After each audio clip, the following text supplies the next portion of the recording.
중화민국 대만 상공을 나는 취재팀은 조급증을 억눌러야 했다. 우리보다 훨씬 앞서간다는 이웃 대만과 일본의 농업. 산악지대까지 바둑판처럼 정돈돼 있는 저들의 농토에서 우리 농업의 갈 길이 더욱 극명히 드러날는지도 모른다.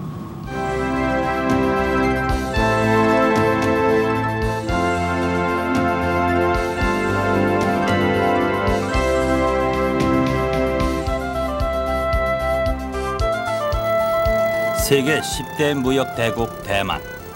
아시아 신흥공업국으로서 한국과도 경쟁 관계에 있는 대만의 농촌은 그러나 한국 농촌과는 전혀 다른 모습을 보이고 있다. 온갖 창목의 풍성한 성장과 함께 대만의 농업은 여전히 풍요롭다. 일본은 연간 300억 달러에 가까운 농산물을 수입해드리는 세계 최대의 수입국이요.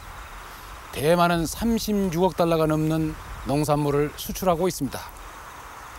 무엇이 이들 두 나라를 이렇게도 다르게 만들었으며 우리나라 농업은 어떤 방향으로 나가야 되는가? 두 나라 농촌의 현장을 돌아보면서 이런 의문을 하나하나 풀어보도록 하겠습니다. 대만성 중남부 대남 근교. 이웃한 옥수수밭의 모습이 서로 다르다. 바나나, 야자수 같은 열대 과일에서 메론, 포도 같은 온대 과일까지 어떤 작물이건 아무 때나 심어 가꿀 수 있는 이러한 대만의 자연은 그야말로 농업에 있어 천혜의 조건이다. 한국의 남쪽에 위치한 아열대 지역으로 연평균 기온 섭씨 20도 이상이고 고온 다습한 이곳의 기후가 대만 농토 60% 이상을 이모작에서 3모작, 4모작까지 가능하게 한다. 70년대 이전까지 주요 수출품이었던 사탕수수를 비롯해서 쌀과 옥수수, 그리고 차와 아스파라거스, 감귤 등의 특작물이 지금도 많이 재배되고 있다. 이미 50년대에 완성해 놨다는 농수로, 트럭도 다닐 수 있는 농로. 한때 이 나라의 대표적 산업이었으며 지금도 꾸준히 발전해가는 대만 농업의 기반은 이렇게 수십 년 전부터 벌써 마련돼 있었던 것이다.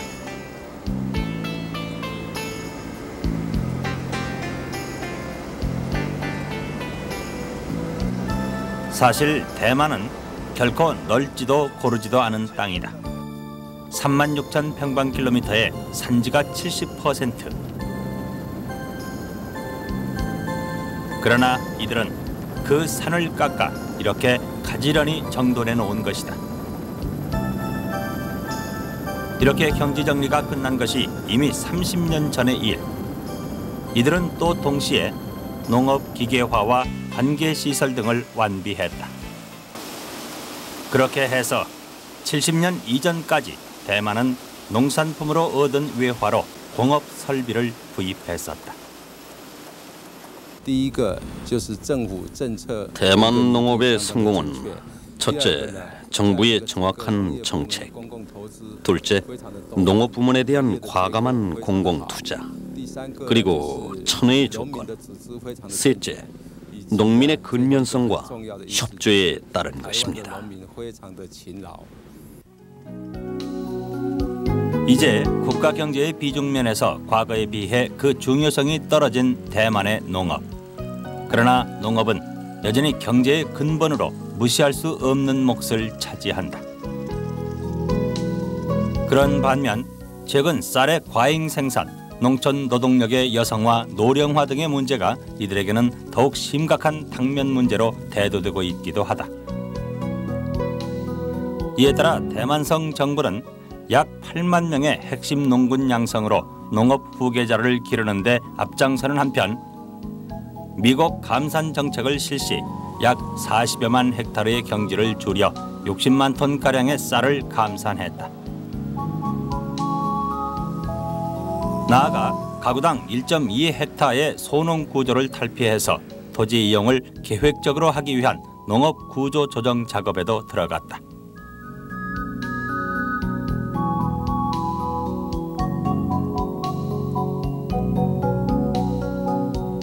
농지를 종합 정리해서 작물 재배지와 낙농 방지를 특화하는 이 사업이 현재 상당량 진행 중에 있으며 소기의 성과를 보여주기 시작했다.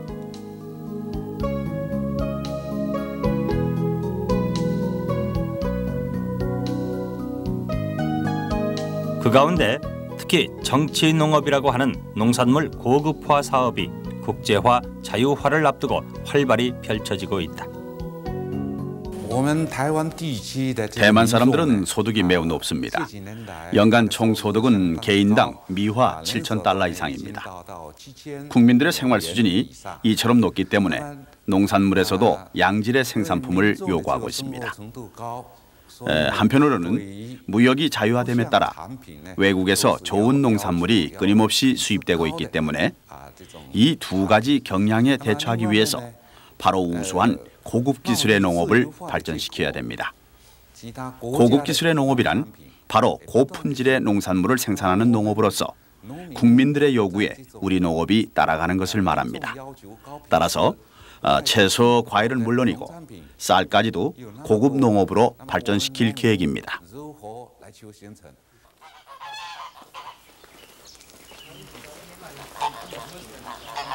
농산물 고급화를 추구하는 대만의 농업. 그래서 이들은 이 천혜의 땅에서도 수경 재배라는 특수 농법을 사용하기 시작했다. 비닐하우스 안에서 식물의 성장에 꼭 필요한 요소들만 갖춰놓고 있는 이러한 농법은 농약값을 절약할 수 있고 농사짓기도 수월하다. 그리고 무공해 채소를 판매, 큰 소득도 올릴 수 있어서 최근 몇 년 사이에 대만 농민들의 큰 호응을 얻고 있다. 스펀지를 경계로 그 밑에 식물 성장에 필요한 물과 각종 영양소를 제공하는 이러한 농법은 이제 대만의 채소 재배 농가에 크게 확산돼 가고 있다. 앞으로 야채는 모두 수경 재배해 먹겠다는 것이 이들의 생각이다.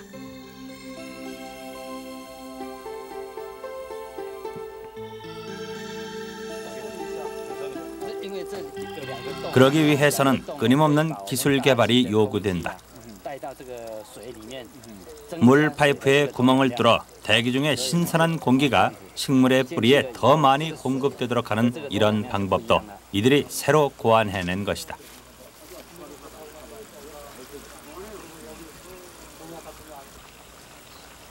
수경 재배한 작물은 일반 작물보다 1-20일이나 더 빨리 수확할 수 있다.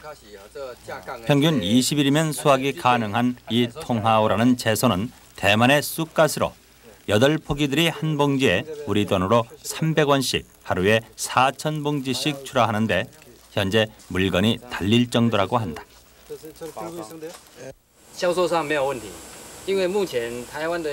판매에는 아무 문제가 없습니다. 현재 대만의 소비 형태가 농산물의 품질이 좋고 보기가 좋으며 청결하고 위생적이기만 하면은 소비자에게 쉽게 받아들여지고 있습니다. 이건 농장은 1.7헥타르인데 생산된 것은 남김없이 팔립니다.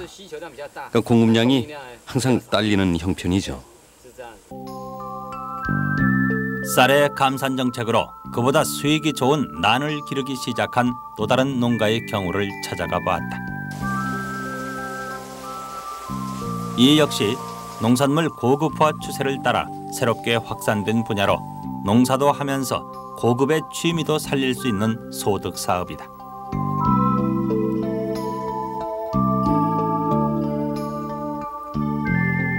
세계 최대의 난 연구소를 갖고 있기도 한 세계적인 난의 나라 대만. 이들은 까다로운 조건과 재배 기술을 요구하는 이 난을 꾸준히 연구해왔다. 그 연구의 결과는 다시 농회를 통해 농민에게 전해져 이제는 일반 농가에까지 확산돼 난 재배의 상업화에 크게 성공한 것이다. 쌀 농사를 하다가 난 재배로 바꿨습니다. 쌀 농사보다 3배 이상의 수익이 있습니다. 팔로도 걱정이 없는데 일본, 미국, 홍콩, 싱가포르 등에 수출하고 있습니다. 500평 규모에서 연간 대략 대만 돈으로 200여만 원 정도의 수익을 올립니다. 거기서 순수입이 3분의 1 이상이나 됩니다. 우리 연구진이 겨우 재작년에 성공한 난해 조직 배양 기술이 이곳 대만에서는 일반 농가에까지 이미 보급돼 있었다. 이댁의 안주인은 지역 농회에서 기술 지도를 받아 집에서 직접 난을 배양한다. 이렇게 배양한 난은 이 상태로 그냥 팔기도 하고 바깥 주인이 하는 난원에서 직접 기르기도 한다. 농산물 고급화의 추세는 축산 분야에도 적지 않은 변화를 가져오고 있다. 근년 들어 대만 정부는 축산업을 장려해서 돼지만 해도 매년 1,000만 두의 생산을 기록, 쌀보다 더 높은 소득을 올리고 있다. 특히 수출이 가장 많은 돼지의 경우 무엇보다도 청결에 힘쓰고 있는데 이런 위생적인 사육법은 돼지가 병에 걸리는 것을 막아주고 고기의 질에도 영향을 준다고 한다.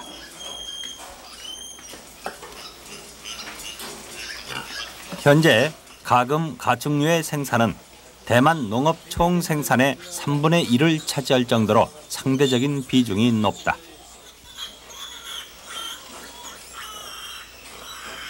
그러나 최근 돼지 사육 농가의 증가로 농민은 새로운 난관에 봉착해 있기도 하다. 돼지값이 4,000원에서 지금은 2,000원으로 떨어져서 반값이 됐습니다. 걱정이 안 되십니까? 네, 매우 힘듭니다.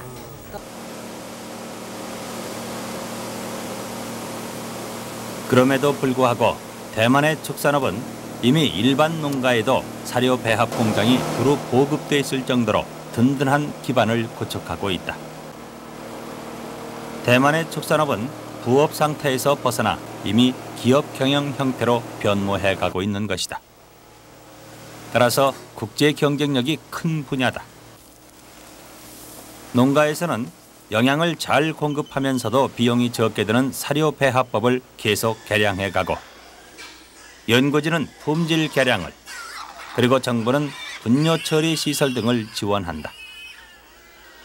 또 판매는 농회에서 담당한다. 일본으로 수출되는 대만 돼지는 위생적이라서 더욱 인기가 있다. 돼지 위생 문제는 전문 가축병원을 퇴직한 수의사를 한 명 고용해서 그에게 전적인 책임을 맡기고 있지요.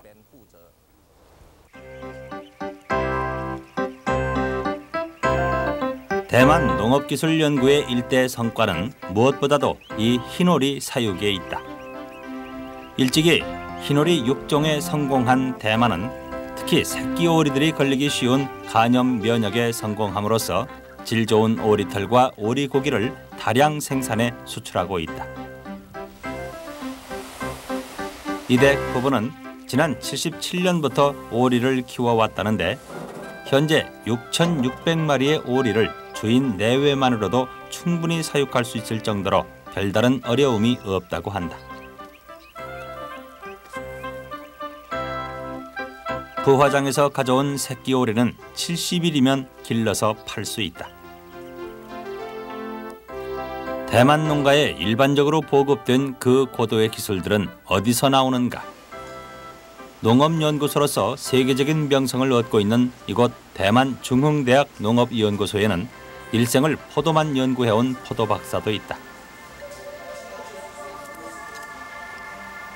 이 연구팀은 지난 8년간 70여 종의 새로운 포도 품종을 선보였는데 취재팀이 찾은 이때에도 이곳 원예학과 조직배양 연구실에서는 포도의 조직배양 실험이 진행되고 있었다.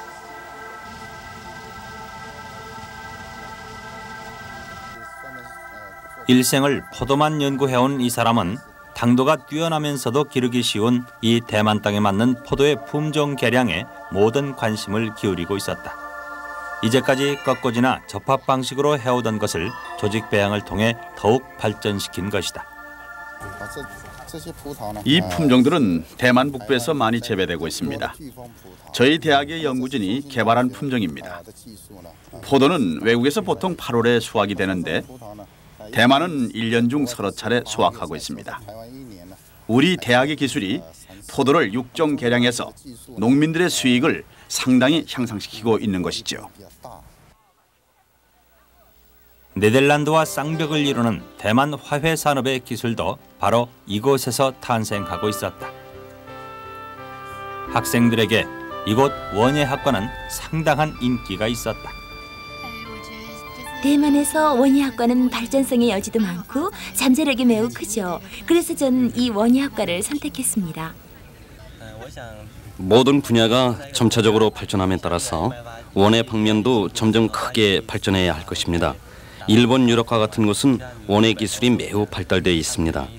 따라서 우리 대만도 국제화에 뒤지지 않기 위해서는 원예 부문 또한 발전시켜야 한다고 생각돼서 이 학과를 선택했습니다. 이것은 원예학과가 연구 끝에 만들어낸 새 품종의 국화입니다. 개화기를 조절하여 1년 내내 꽃이 필 수 있게 하고 있으며 일본에 많이 수출하고 있지요. 농민의 소득에도 크게 이바지하고 있습니다. 이 연구소 토양분석연구실에는 대만 전 지역의 흙이 수집돼 있었다. 농민의 소득을 올려주는 신기술이 개발되기까지 때로는 수십 년의 기초 연구 작업이 진행되기도 한다. 바로 이 토양 분석 연구가 그것이다.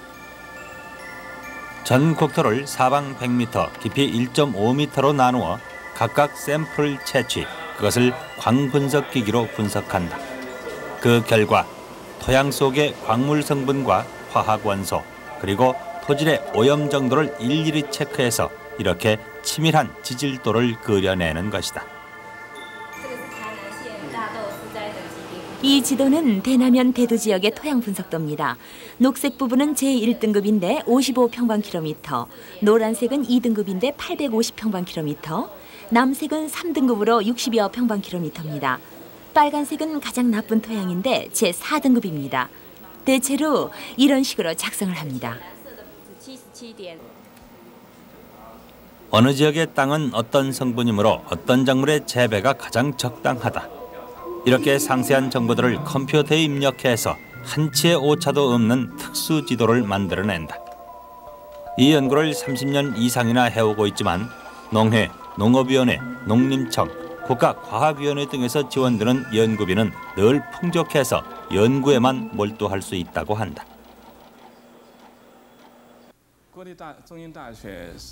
저희 국립중흥대학은 농업 부문에 모두 13개의 연구 분과가 있습니다. 박사만 170여 명이 연구하고 있으며 연구비도 충분합니다. 한 분과당 연구비가 최하 1,000만 원에서 최고는 3천만 원까지도 됩니다. 이러한 좋은 여건 하에서 각 연구 분과의 연구진들은 충분히 그들의 연구 목적을 달성할 수가 있습니다. 몇 가지 예를 들어보면 토양 분과에 있어서 일찍이 농업위원회와 농협의 지원으로 60년대부터 대만성의 전 토양을 조사했습니다.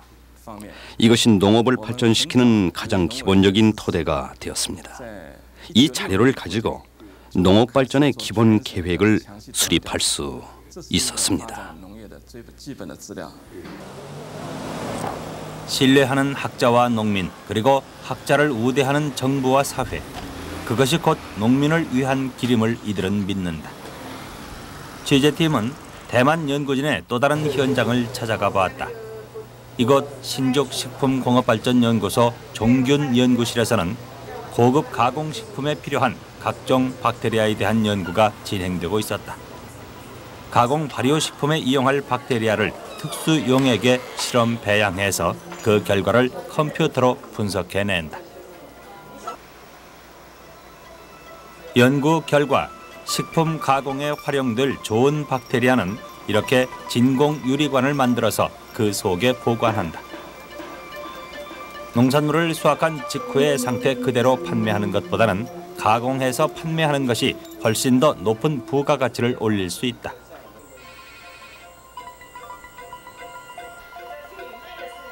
뿐만 아니라 이렇게 유리관 속에 급속 냉동시켜 보관해두는 종균은 가공식품의 품질 향상에도 큰 몫을 하는 것이다.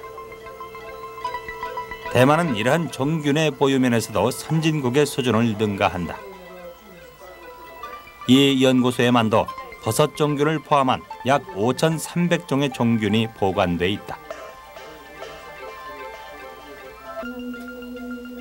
식품 첨가물로 더욱 고급화 추세에 있는 향료의 경우에 있어서도 대만은 오랜 수입국의 위치를 벗어나 괄목할 만한 성장을 했다. 이곳 연구원들은 이미 샤넬 화이브와 똑같은 인공향을 개발해내기도 했으며 천연향을 추출해서 여러 개의 향을 혼합해 환상적인 새로운 향료를 생산해내기도 한다. 이곳 연구진이 개발해낸 식품 향료만도 이미 수천 종에 이른다. 이들은 개발된 향료를 잘 보관해 두었다가 각 지역의 농회를 통해 농민에게 보급해서 지역별 가공 특산품의 생산에 구체적으로 기여하고 있다. 최근 개발돼 많이 팔리고 있는 영지음료, 감귤음료, 죽순 통조림 등에 이곳의 종균과 향료가 사용됐다. 근래에 농산품을 가공해서 품질을 향상시키는 것이 매우 중요하게 됐습니다. 이 연구소는 국가와 국민의 소득 수준과 생활 수준의 향상에 발맞추어 가공식품의 고품질화를 위해 노력하고 있습니다. 취재팀은 대만의 농업연구진이 개량한 신품종 메론을 토양 분석 결과 가장 적지로 판단된 장소에 심었다는 한 농민을 찾아봤다. 이 메론은 상당량이 수출된다고 하는데 모양도 맛도 최고였다. 여기서 이 참외가 어디로 갑니까? 타이페이로 갑니다. 농협이 타이페이까지의 운송과 판매를 맡아줍니다. 이 참외 말고 다른 농사 짓는 건 없어요? 이 밭에서 연간 3인작을 하는데요. 참외 말고 저기 토마토도 수확합니다.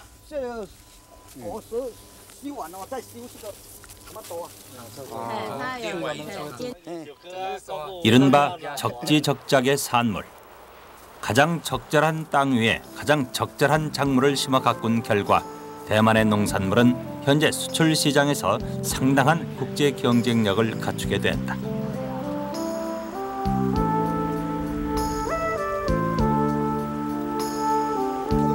이 작은 토마토의 경우도 역시 적지적작의 산물로 인기리에 수출되고 있다.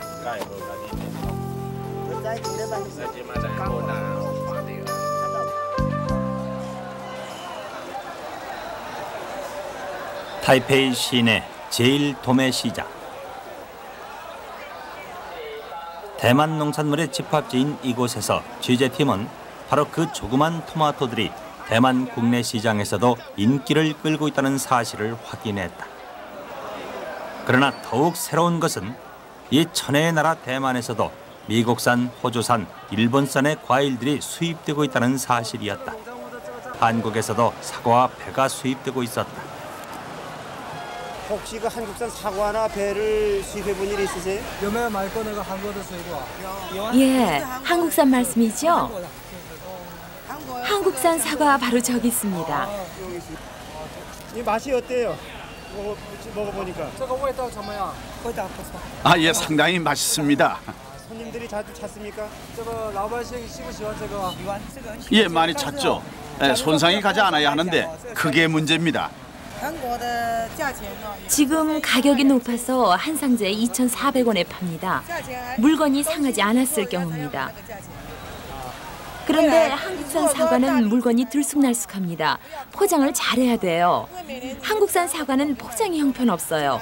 좀 더 신경 써서 포장을 개선할 필요가 있는 것 같아요. 포장이 좋지 않으니까 쉽게 상해버립니다. 여기 중국 포장은 이렇게 두꺼운 스펀지로 돼 있는데 한국산은 그렇지 못합니다. 이 중국인은 한국산 수출품의 약점을 냉정히 지적해 주었다. 포장 상자가 너무 얇아서 수송 도중 과일이 상해버리고 또한 과일과 과일 사이에 스펀지를 대지 않아서 쉽게 상해버린다는 것이다. 한국산 과일의 포장이 너무도 허술하다는 지적이었다. 품질의 균등화 그리고 포장의 규격화. 이것은 그렇게 어렵지만은 않은 일이다. 고급화 추세로 나가는 세계 농산물 시장에서 우리 농산물이 경쟁력을 갖기 위해서는 이렇게 쉬운 것에서부터 하나하나 개선해 가야 할 것임을 우리는 이곳 대만에서도 깨닫게 된다.